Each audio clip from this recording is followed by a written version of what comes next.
কাটালে 1 আনা, চুলদারি 2 আনা, একসাথে 2 করলে মালিশ বিনামূল্যে। কেউ কানেও তোলে না, সাড়াও দেয় না। আজ হলোটা কি? চুল কাটালে 1 আনা, চুলদারি 2 আনা, একসাথে 2 করলে মালিশ বিনামূল্যে। সকালে কার মুখ দেখে যে উঠেছিলাম, দিনটাই বোধহয় খারাপ। একটাও খদ্দের জুটলো না। যাই বামুন পাড়ায় গিয়ে দেখি একবার। চুল কাটালে 1 আনা, চুলদারি 2 আনা,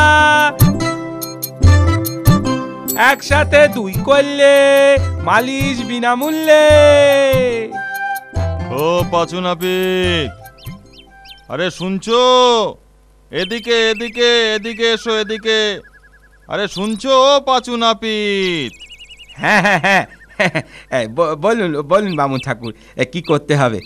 বেশি কিছু করার দরকার নেই বাপু, শুধু টিকিটা রেখে মাথাটা একবার কামিয়ে দাও তো বাপু। আমার হাতের কাজ একেবারে পাকা, কিচ্ছুটি চিন্তে করতে হবে না। চলো ভেতরের উঠানে যাই। আহা, সাবধানে পাঁচু, সাবধানে। দেখো আবার আমার টিকিটা কেটে ফেলো না যেন, তাহলে কিন্তু রক্ষে থাকবে না। ছি ছি ছি, কি যে বলেন বামুন ঠাকুর, সেই কোন ছোট্টবেলা থেকে এ কাজ করে আসছি। 10টা গায়ে কি আর এমনি এমনি নাম যশ হয়েছে? ও তোমার নাম ধাম তোমার কাছেই রাখো তো বাপু, আমার টিকিটা আস্ত থাকলেই হলো।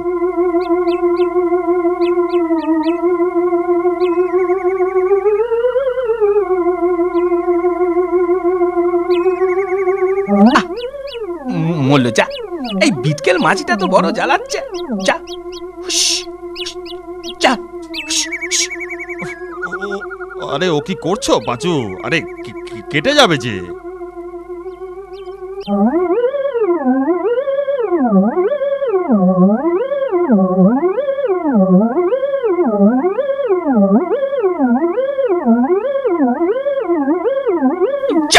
হতভাগা মাছি, এই যা, টিকিটা কেটে ফেললাম যে।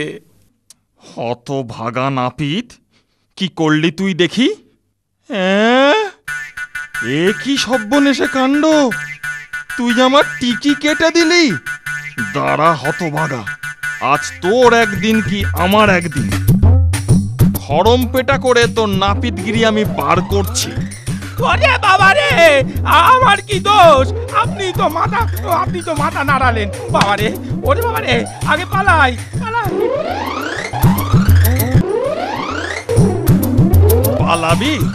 পালাবি কোথায়? তোকে একবার হাতের নাগালে পাই, খড়ম দিয়ে তোর টাকে আমি টিকি গজাবো হতচ্ছাড়া।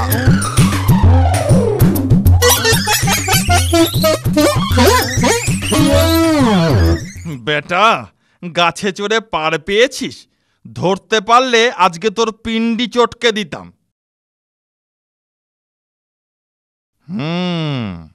হতভাগা কতক্ষণ গাছে থাকবে?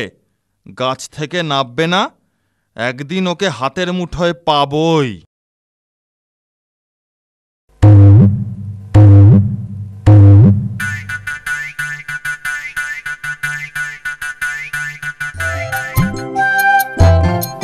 যাক, ঠাকুরমশাই চলে গেছেন, এই বেলা তাড়াতাড়ি গাছ থেকে নামি।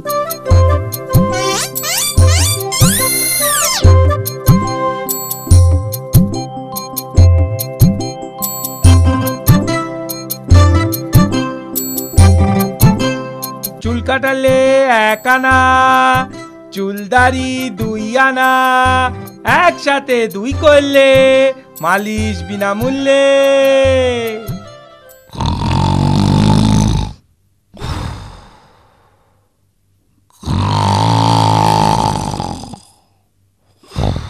ওরে বাবা রে বাবা, এই অবেলায় নাক ডাকি কে আবার ঘুমোয়? কে যায় রে? আগে আমি, পাঁচু নাপিত। ও নাপিত, বাহ, খুব ভালো হয়েছে। এসো বাছাধন, আমার সামনে বসে পড়ো দেখিনি। আমার দাড়িটা একটু কামিয়ে দাও তো। জি হুজুর, এই দিচ্ছি। হ্যাঁ। শোনো, আমার গোঁফটাও একটু ছেঁটে দিও, কিন্তু খেয়াল রেখো কেটে না যায় আবার। না না হুজুর, কাটবে কেন? আমার হাত খুবই পাকা। ঠিক আছে, কিন্তু জেনে রাখো, আগের বার এক নাপিত আমার গোঁফটা কেটে দিয়েছিল, আর তার বদলে আমি তার মুন্ডুটাই কেটে দিয়েছিলাম। আগে জি জি হুজুর। ওরে বাবা রে, কোথায় ফেঁসে গেলাম? এবার যদি বাঁচি তো মন্দিরে গিয়ে পুজো দেব।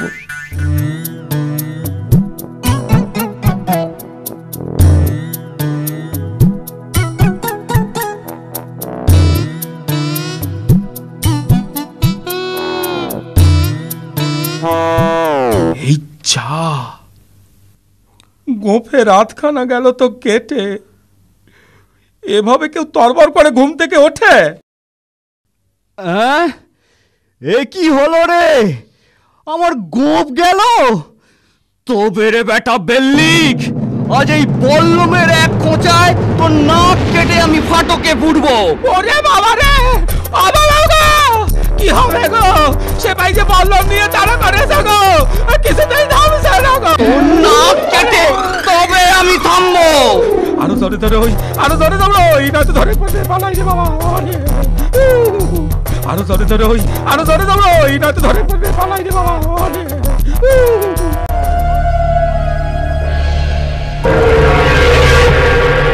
কতদিন এই ভূষুণ্ডির জঙ্গলে মানুষ আসে না, কতদিন কারোর ঘাড় মটকায়নি। গাছে উঠে দেখি আজ কেউ আসছে কি না।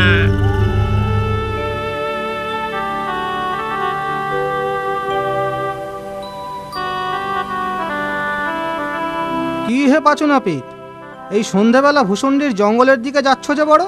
তোমার কি প্রাণের মায়া নেই? আর কর্তা প্রাণের মায়া, পেটে খাবার জোটে না, তাই আবার প্রাণ। তা জঙ্গলে গিয়ে করবেটা কি শুনি? ভূতেদের চুল কাটবে নাকি? দেখি দেখি কি করা যায়। বেঁচে থেকেই বা কি হবে? সেই তো রাত দিন গিন্নির মুখের গালি আর হাতের ঝাঁটা লাথি। তার চেয়ে ভূষণ্ডির জঙ্গলে গিয়ে বসে থাকি, কপালে যা আছে হবে। আরে, একটা লোক তো দেখি এইখানেই আসছে। আজ ওর ঘাড় মটকাবো, ওর হাড় মাংস দিয়ে হালুয়া করে খাবো। ওরে বাবা রে বাবা, কি বিরাট জঙ্গল! অন্ধকারে কিচ্ছু দেখা যায় না। যাই যাই, ওই ওই গাছটায় নিচে গিয়ে একটু বসি।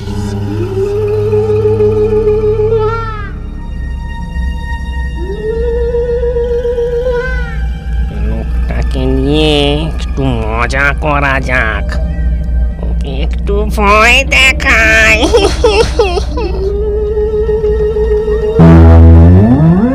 ওরে ওরে বাবা রে, ওরে বাবা রে, এটা আবার কি রে? ওরে বাবা রে, হাতের মধ্যে ভূতের মুন্ডু। ওরে বাবা রে,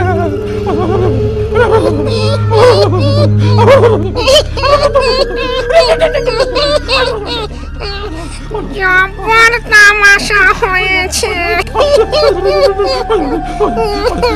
ওরে বাবা, এই যে দেখছি ভূতের পা।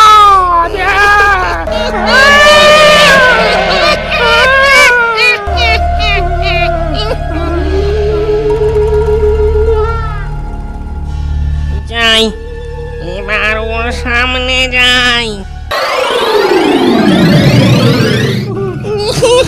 কি মজা! এবার তোর ঘাড় মটকাবো।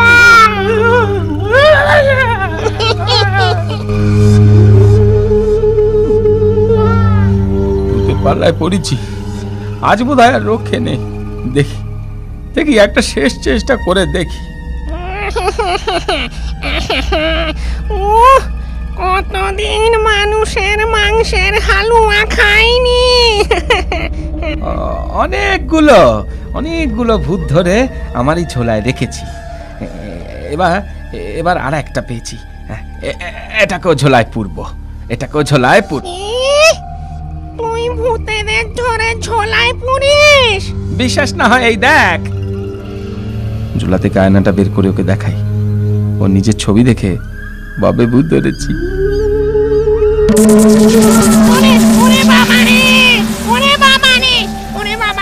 এ তো দেখছি সত্যি ভূত ধরেছে। আমায় ধরবেন না, আমায় এবারের মতো মাফ করে দিন হুজুর। আমার হাতের কাছে এলে আর পালাবার জো নেই। আমায় ছেড়ে দিন, সারা জীবন আমি আপনার কেনা গোলাম হয়ে থাকবো। হ্যাঁ, তোকে ছাড়তে পারি এক শর্তে। আমি যা বলবো তাই তোকে শুনতে হবে। আমি রাজি। বেশ, তবে এক্ষুনি এক বস্তা মোহর নিয়ে আয়। মোহরায়।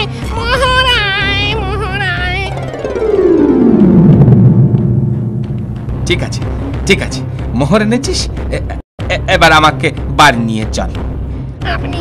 আপনি আমার কাঁধে বসুন হুজুর, আমি আপনাকে এক্ষুনি বাড়ি পৌঁছে দিচ্ছি।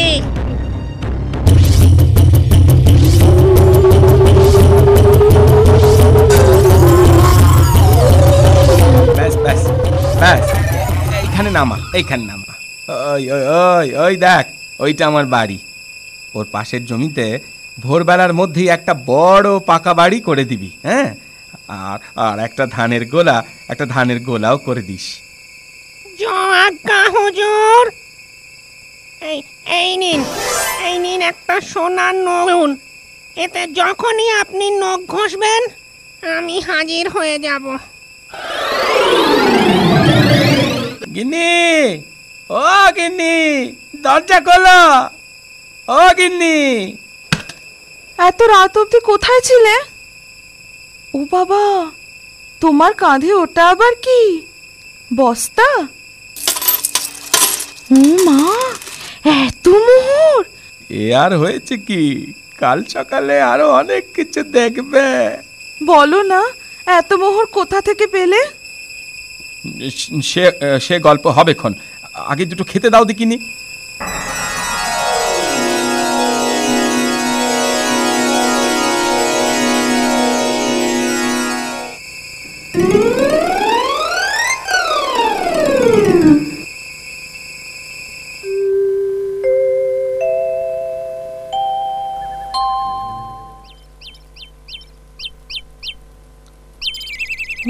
মা, আমাদের কত বড় নতুন বাড়ি, ধানের গোলা। বলেছি না চেঁচাবে না, আস্তে আস্তে আরো অনেক কিছু হবে, দেখো না।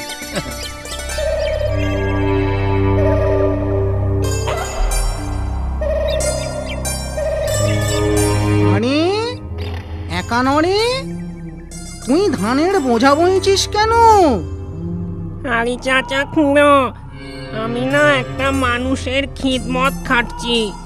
এগুলো তারই গোলার ধান। ছি ছি ছি, তুই দেখছি ভূত সমাজের মান ইজ্জত ডোবাবি। শেষে কিনা তুই ভূত হয়ে মানুষের বেগার খাটছিস। সে মানুষ নয় খুঁড়ো, সে না জোলায় ভূত ভরে রাখে। গাঁজাখড়ি কথা বলানোর জায়গা পাসনি? সত্যি বলছি, আমি অনেক হাতে পায়ে ধরে বন্দি হওয়ার হাত থেকে বেঁচেছি। কি, তুই আবার মানুষের হাত পা ধরেছিস? বিশ্বাস না হয় আজ রাতে চলো, তোমাকে দেখাচ্ছি।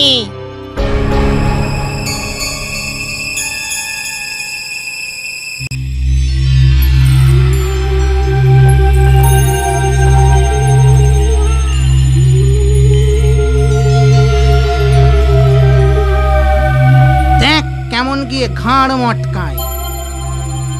ঠিক ধরেছি, দুটো ভূত আসছে। আগেরটার সঙ্গে একটা নতুন জুটেছে। যাই যাই আয়নাটা নিয়ে আসি। কই রে তোর হুজুর কই? সে বোধহয় আমায় দেখে ভিড়মি খেয়েছে।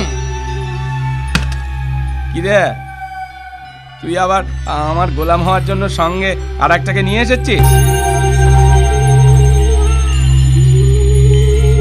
ওর আসপর্দা তো কম নয়, তুই আমার ভাইপো একা নড়েকে দিয়ে বেগার খাটাচ্ছিস। এই দেখ ঝুলি, এতে আমি ভূত ভরে রাখি। এই দেখ, আজও দুটোকে ধরেছে। এই দেখ। ওরে বাবা রে, মরতে কেন এখানে এলুম রে? তুই তো ঠিকই বলেছিলি রে একা নড়ে। নে নে, এবার আয় আয় আয়, এবার আমার এই ঝোলার মধ্যে চটপট সে দিয়ে যাতে কিনি। হ্যাঁ, দেরি করিস নি। আয় আয় আয় আয় আয়। আমায় এবারের মতো ছেড়ে দিন হুজুর, আমি না হয় আপনাকে আর একটা ধানের গোলা করে দেব, আর দিচ্ছি একটা সোনার চিরুনি।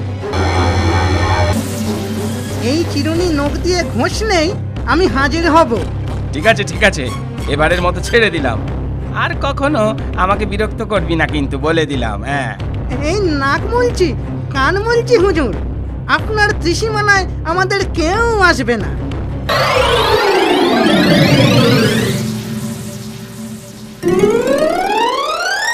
তারপর নাপিত তো দুটো গোলা ভরা ধান, মস্ত বড় বাড়ি আর বউকে নিয়ে সুখে ঘর সংসার করতে লাগলো।